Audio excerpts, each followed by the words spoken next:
Non, juste dès qu'on entre, l'ambiance elle est toute grise, enfin, il n'y a pas trop de couleurs et tout, donc ça fait tout de suite sale. Après, c'est à cause de ce qu'ils font là-bas, mais c'est vrai que même l'odeur elle est pas très agréable.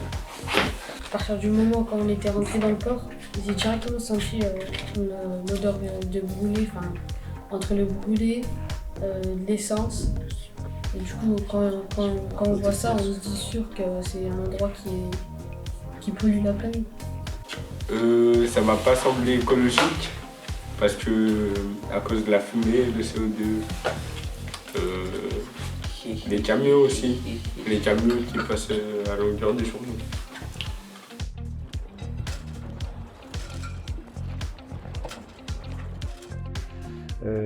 Le transport maritime ou le transport fluvial sont plus économiques que les autres modes de transport. Ça, c'est certain. Faire un camion qui irait de Chine à Lyon, vous imaginez, pour transporter donc 30 tonnes, en termes de pollution, de temps, c'est énorme.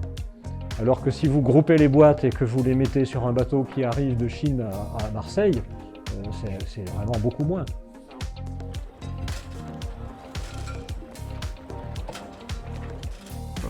Et en fait, ils se sont rendus compte que la consommation en pétrole et finalement le transport par péniche est quand même moins énergivore que le transport, que le tout camion. Donc ça, ils en ont bien pris conscience. Que ça restait quand même un mode de transport qui, du fait de sa forte capacité, de sa grande capacité à emmagasiner des matériaux, était quand même moins énergivore que des camions. Donc là-dessus, ils ont bien compris cet enjeu-là également.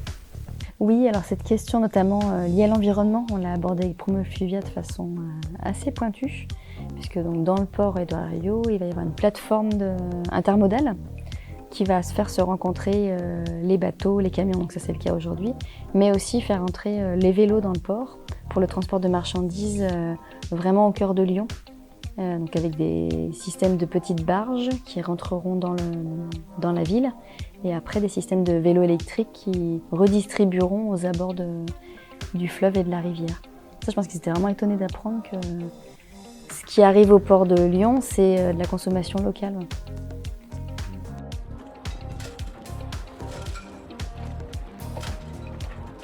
Alors notre activité consiste à massifier, acheter de la ferraille, massifier cette ferraille, la préparer pour pouvoir la réexpédier sur les centres de revalorisation de la refonte de la ferraille, notamment aux aciéries. Donc on revalorise les déchets et puis on les envoie dans le monde, parce qu'on travaille aussi avec la Chine en carton, Belgique en ferraille, cuivre, Allemagne, voilà.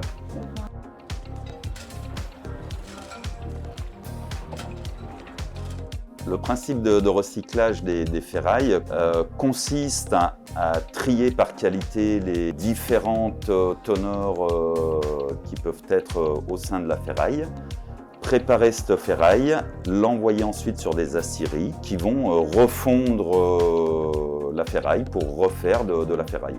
C'est un cycle en boucle. La ferraille peut être recyclée à l'infini.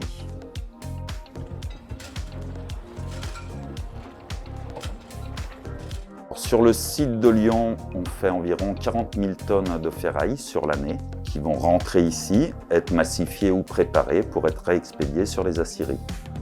Donc on fait à peu près 200, juste pour la Chine, on fait peut-être 200 tonnes par par mois de carton.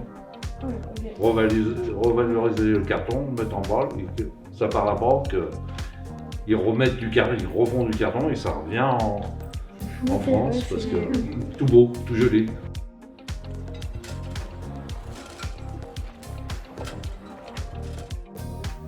Oui, ça c'est quelque chose qu'ils ont noté vraiment.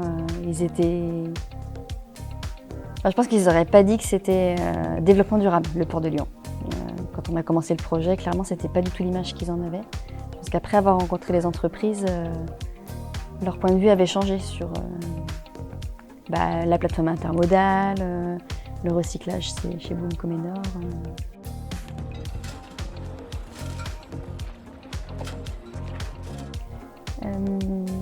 Le lien était paradoxalement un peu moins évident, je pense, à faire. Malgré tout, oui, ils se sont rendus compte qu'on pouvait recycler ne serait-ce que des boîtes de conserve et que peut-être qu'à la maison ça peut faire écho sur la nécessité de faire le tri et qu'en fait ça part pas tout à l'incinérateur, qu'il y a effectivement un moment dans la chaîne où ce qui est recyclable ça va être prélevé et ça va être retransformé. Et oui, on a aussi pas mal parlé du rôle de ces incinérateurs, du fait que les poubelles qui n'étaient pas triées, elles finissaient par être brûlées et que c'est encore un moment où on va produire de nouveau du CO2, qui va participer de l'effet de serre, etc.